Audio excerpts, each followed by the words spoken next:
What's going on, guys? It's Cimo. Now today I'm bringing to you a video on how to beat Zoodiacs. Now it comes as no surprise that Zoodiacs are going to completely dominate and obliterate the entire fucking format because the deck is so aggressive, so consistent, and whether you're playing pure Zoodiac, if you're playing Kaiju Zoodiac, if you're playing Metal Foe Zoodiac, or really any competitively relevant deck, Zoodiac's probably going to be in there one way or another, so I wanted to give you guys a video on the best tools at our disposal to help you combat Zoodiac. Now, as you guys know, I like to break this down into several different categories because that's the best way to kind of go about it to see what meets your needs for your specific deck and what's going to help you combat Zoodiac. So, for this video, we're going to be breaking this down into hand traps, into board wipes, into floodgates, as well as interruptions. Now, starting off with hand traps, Maxi is probably one of the best hand traps this format, being able to just acting as a giant deterrent for your opponent not to go off, because typical Zoodiac combos do a fuckload of special summoning, and if you can have the Maxi in hand, you can completely stop that play, whether it's from the Terratop or the Marmorat, whatever the case may be. Having that Maxi is going to be absolutely instrumental in preventing your opponent from going off. Sure, they might end off with a Trident and you might only go 1 for 1, but that's better than the +3 or the +4 plus a million that they're going to get if they were able to just continue to go off not being under Max C. Speaking of Max C, Flying C is also another very effective card as well because it just completely shuts down the Xyz mechanic in general. Although, I want to give a word of caution because cards like Zoodiac Barrage can just simply pop the Flying C off the field and then it really doesn't do anything, and if you're playing against a Metal Foe variant, Flying C can just be easily popped by a Metal Foe's monster in the Pendulum Zone.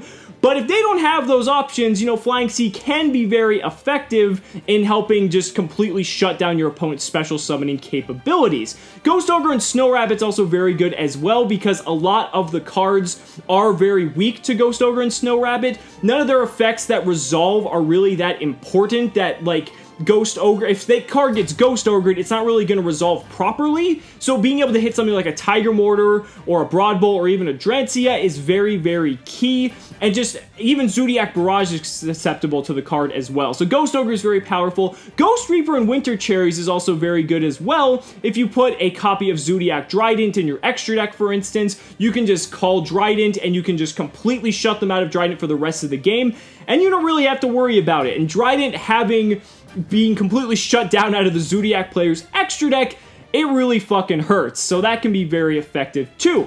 Finally, DD Crow is also a very good card as well, albeit probably not as good as the other hand traps that we've already listed, but if you can manage to hit a Rat Pier off of a DD Crow that when it's in the graveyard, making sure that they have no access to that Rat Pier and only have 2 left for the remainder of the game, that really hurts the consistency of the deck because they do need all 3 rats to continue going on with what they need to do. Now moving on to the board wipes. Board wipes are really good because the deck doesn't really have any inherent protection to them. Cards like Dark Hole, Regeki, even Torrential Tribute, even though it's only at 1, you know, if your opponent plays into that, they make a massive board with a lot of back row, you can simply just play Dark Hole or Regeki and their entire board is gone, and now you only have to worry about, you know, their back row. And on top of that as well, being able to kill off the Trident is very important too. This is where Kaijus and Interrupted Kaiju Slumber are very important, and also why Kaiju Zoodiac is a very volatile deck, because not only can Interrupted Kaiju Slumber just completely wipe the board, but it also enables an OTK for the Zoodiac archetype specifically, just because of how the way the deck functions. And having access to the Kaijus as well, you can Kaiju over their Trident, you can Kaiju over anything and tribute the fuck over it, and you don't have to worry about it for the remainder of that duel. And more than likely than not, you'll probably be in a very winning position if you can Kaiju over something that they're not expecting. So that's going to be it for the board wipes. Nice and simple, really nothing else to it there. Moving on to the floodgates. Now, if you're able to completely lock down the special summoning mechanic, Zoodiacs are hurt very, very bad, because if you can establish something like a Vanity's Fiend, even a Vanity's Emptiness, or something even like a Barrier Statue or a Fossil Dyna on your turn 1, if they're going second and they don't draw their board wipe or their way to possibly stop your your Floodgate, then they're pretty much fucked, because the way that the deck just continues to go off is by continuously special summoning, and if they don't draw like a Thoroughblade and are able to run over that monster, or hell, Vanity's Fiend is pretty much immune to being killed in battle in that sense, but they really need to draw that board wipe in order to do so. And since the deck is so focused on just getting to the Rat Pier as quickly as possible, they have a very significant part of their engine that's focused on doing so, meaning they have less cards as outs for your Floodgates. So if you have a very well-established board with something like Vanity's Fiend and maybe some back row to protect it, then you are in incredibly good shape. You know, you've got also things like Artifact Sanctum and Artifact Scythe, the Artifact engine being extremely splashable in a lot of decks as well. You know, that's even better too, because even if they kill off the Scythe, Scythe's effect is already resolved,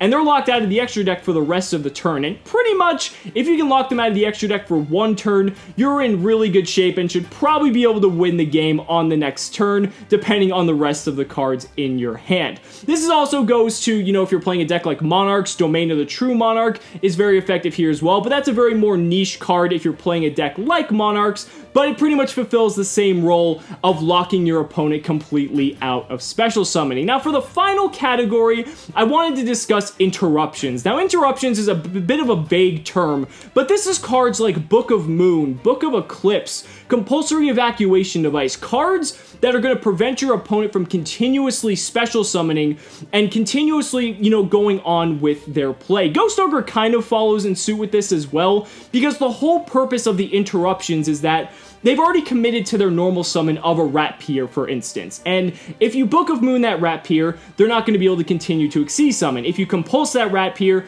they can't normal summon again, so if they don't have Barrage, their turn is pretty much over. If you Solemn Strike the Rat Pier on its effect or on the summon of a Borbo or a Tiger Mortar, again, their turn is pretty much over unless they have a Barrage to back that up as well. Same thing goes for Solemn Warning. So these Interruption cards can be very, very powerful, albeit they might be treated as -1 since your opponent isn't really losing anything in terms of card advantage when it comes to cards like Book of Moon, Eclipse, or Compulsory. But with cards like Solemn Strike and Solemn Warning, not only are you negating the effect or negating the summon, you're removing the monster from the field entirely, so it does trade as a 1-for-1. You know, it is a trap, so it's a little bit slower, but it's still just as effective, because since the deck is very susceptible to sort of quick effects in this manner, that can be all you need to seal the game. So that's going to do it for the video, guys. Let me know down in the comments what you guys think about your best options about combating Zoodiac. I'm sure we'd love to hear it. Thank you guys so much for watching the video. Be sure to like the video as always,